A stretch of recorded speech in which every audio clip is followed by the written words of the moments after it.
আসনে জামায়াতের প্রার্থী ও দলটির আমির ডাক্তার শফিকুর রহমানের প্রার্থিতা বাতিল চেয়ে ইসিতে স্মারকলিপি দিয়েছে কয়েকটি নারী সংগঠন। হ্যাকিংয়ের অজুহাত গ্রহণযোগ্য নয়। স্মারকলিপিতে বক্তব্য প্রত্যাহার, নিঃশর্ত ক্ষমা প্রার্থনা, ভবিষ্যতে এমন মন্তব্য না করার অঙ্গীকার এবং নির্বাচন কমিশনের আচরণবিধি অনুযায়ী ব্যবস্থা নেওয়ার দাবি জানানো হয়েছে। কমিশনার সাহেবের কাছে আমরা গিয়েছি, স্মারকলিপি প্রদান করেছি। তাদেরকে এই ধরনের অবমাননাকর কথা বলে পার পাবে না। নির্বাচন কমিশনের আচরণবিধি লঙ্ঘনের অভিযোগে ডক্টর শফিকুর রহমানের প্রার্থিতা বাতিল করা হোক। এরা তো পুলিশ না ভাই, পুলিশ হলে সাংবাদিকদের পিটাইতো। এরা নিশ্চিতভাবে ছাত্রলীগ করতো ভাই। এরা এখন তারা পুলিশ রূপে ফিরে আসছে। নিশ্চিত এগুলি সবগুলি দেখেন, একটারও দাঁড়িয়ে ওঠে নাই। এরা আসছে এরা সাংবাদিকদের পিটাচ্ছে। এটা কেমন ভাই?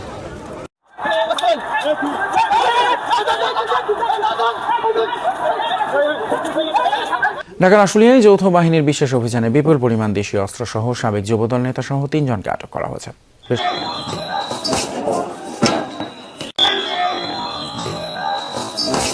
আসসালামু আলাইকুম রহমতুল্লাহ।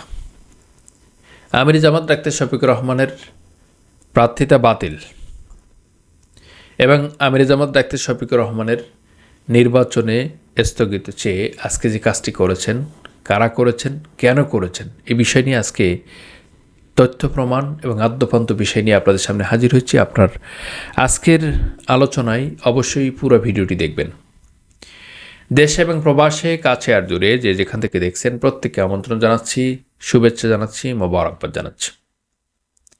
আপনাদের কাছে সবসময় অনুরোধ করে থাকি যে পুরো ভিডিও অংশটি দেখুন, দেখে মন্তব্য করুন, তাহলে আপনারা পুরো বিষয়টি ক্লিয়ার হবেন এবং যে বিষয়টি আজকে আপনাদের কাছে দেখানোর জন্য আমি ভিডিও উপস্থাপনা করছি সে বিষয়টা আপনারাও বুঝতে পারবেন।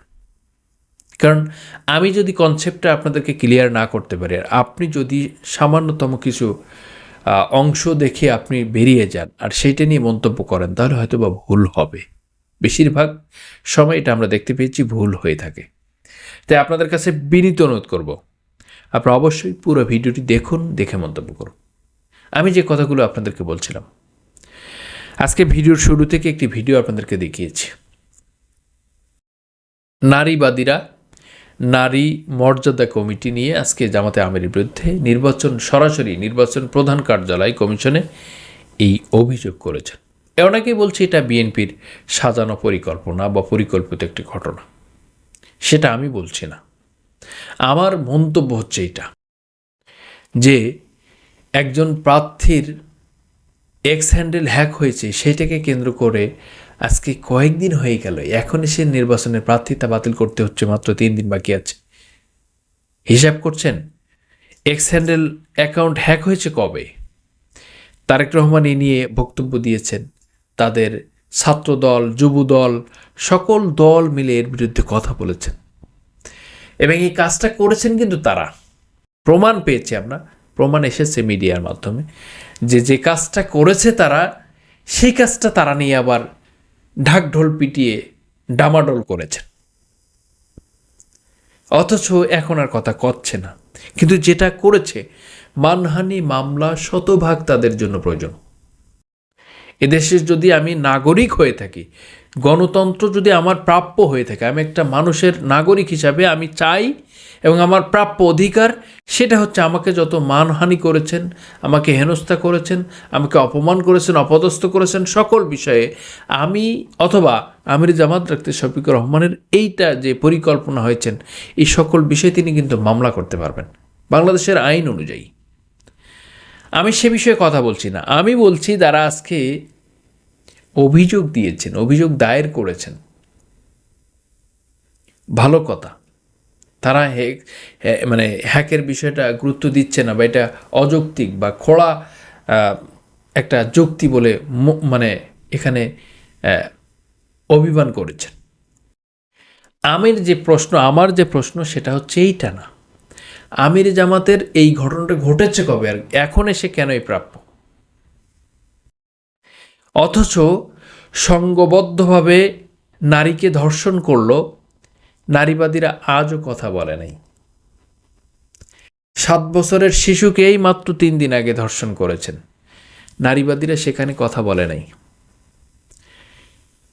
88টা ধর্ষণ করেছে ছাত্রদল, যুবদল, মানে বিএনপি সহ। সেখানে পাগল এবং যারা বোবা, অসহায়, তাদেরকে ধরে ধর্ষণ করেছেন, প্রমাণ সহ আর কি। 64 জায়গার প্রমাণ পত্রিকার কাটিং অনুযায়ী আমাদের কাছে এসেছে। সেখানে এই নারীবাদীরা বা এই যে উতুল্লিম বাদা জালিকা ঝানিমেরা কথা বলে নাই। 264 জায়গায় খুন হয়েছে বাংলাদেশে 5 তারিখের পর থেকে, নারীবাদীরা এখনো কথা বলতে পারে নাই। নারী নির্যাতন হয়েছেন প্রায় 50 জায়গার অধিক জায়গাতে। নারীকে, গর্ভবতী মাকে লাথি মারা হয়েছেন, পেটে লাথি মেরেছেন, অনেক মাকে পিঠে লাথি মেরেছেন, অনেক মাকে হেনস্থা করেছেন, নিকাব খুলে ফেলেছেন, তাদের মোবাইল কেড়ে নিয়েছেন, তাদেরকে লাঠি দিয়ে পিটিয়েছেন, হাত দিয়ে পিটিয়েছেন, পাও দিয়ে লাথি মেরেছেন। সকল কিছু ঘটেছে, কিন্তু এই নারীবাদীরা সেখানে কথা বলে নাই।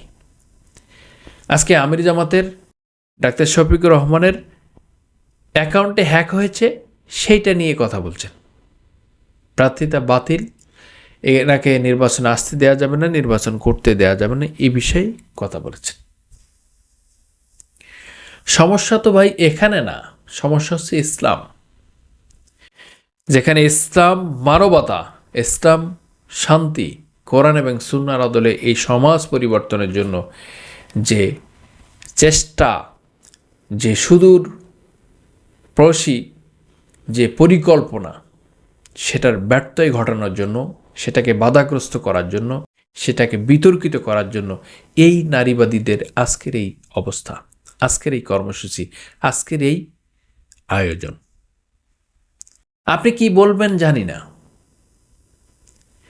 এই যে বিমানের এমডি বা তার স্ত্রী মিলে যে মোহনাকে নির্যাতন করেছেন, শিল পাটা দিয়ে তাকে মেরেছেন, খুন্তি গরম করে তার অঙ্গকে পুড়িয়ে দিয়েছেন।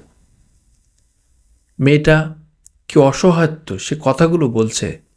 একজন মানুষ যদি হয়ে থাকে এই ধরনের নির্যাতন করতে পারে না, অবশ্যই সে জারজ সন্তান বলে আমি মনে করি। সেখানে নারীবাদীরা কথা বলে নাই, সেখানে নারীবাদীরা কথা বলে নাই। মনুষ্যত্ব হারিয়ে গিয়েছেন। এদেশের মুসলমান 95% মুসলমানের দেশ, এদেশের রাষ্ট্রীয় ধর্ম ইসলাম। ইসলামিক রাষ্ট্রে আজকে কারা এসেছে আমির জামাতের বিপক্ষে কথা বলতে, তার আইনগত ব্যবস্থা নিতে, তার প্রার্থিতা বাতিল করতে, তার নির্বাচনকে স্থগিত করতে এসেছেন। তাদের অবস্থা দেখেন, তারা আসলে কোন জেন্ডারের? তারা কি হিজলা? তারা কি সাধারণ মানুষ? নাকি তারা অন্য কোনো জেন্ডারের? আপনি জেন্ডারও মিলাতে পারবেন না। যখনই আপনি এই ধরনের কথা বলবেন, তখন আপনি দেশদ্রোহী, আপনি রাজাকার, আপনি জামাত শিবির, আপনি এদেশের অপদস্থ একজন ব্যক্তি। যখনই সত্য কথা বলা হয়েছে, তখনই সেগুলো রাজাকার হয়েছেন, জামাত শিবির হয়েছেন। বিগত দিনে হয়েছেন, বর্তমানে হচ্ছে, আগামী দিনে হচ্ছে। আচ্ছা বলুন তো, দখলবাজি, চাঁদাবাজি, লুট, খুন, গুম, হত্যা এবং সকল কিছু চুরি, এই যে নির্বাচন প্রচারে গিয়ে চুরি করেছে আজকে বিএনপির বোনেরা নির্বাচনের প্রচারণায় গিয়ে দোকান থেকে টাইগার চুরি করেছে, স্পিড চুরি করেছে। আপনি আই হ্যাভ এ প্ল্যানের দিকে হয়তো যেতে পারবেন। আই হ্যাভ এ প্ল্যানটা হয়তো অনেক কঠিন বার্তা, কঠিন পরিকল্পনা, কিন্তু এই যে পরিকল্পনা করিয়েছেন, এই যে ঘটনা ঘটেছেন, এরা আসলে মানুষ নাকি মানুষ নামের কলঙ্ক? আজকে যে পুলিশটার ভিডিও দেখলেন, এরা আসলে অমানুষ হয়ে পুলিশে যায় না পুলিশে গিয়ে অমানুষ হয়? সকলকে সুস্বাস্থ্য কামনা করে ছোট্ট ভিডিও থেকে বিদায় নিচ্ছি। দেখা হবে আগামী ভিডিওতে। সে পর্যন্ত ভালো থাকুন। আসসালামু আলাইকুম রহমতুল্লাহি ওয়া বারাকাতুহু।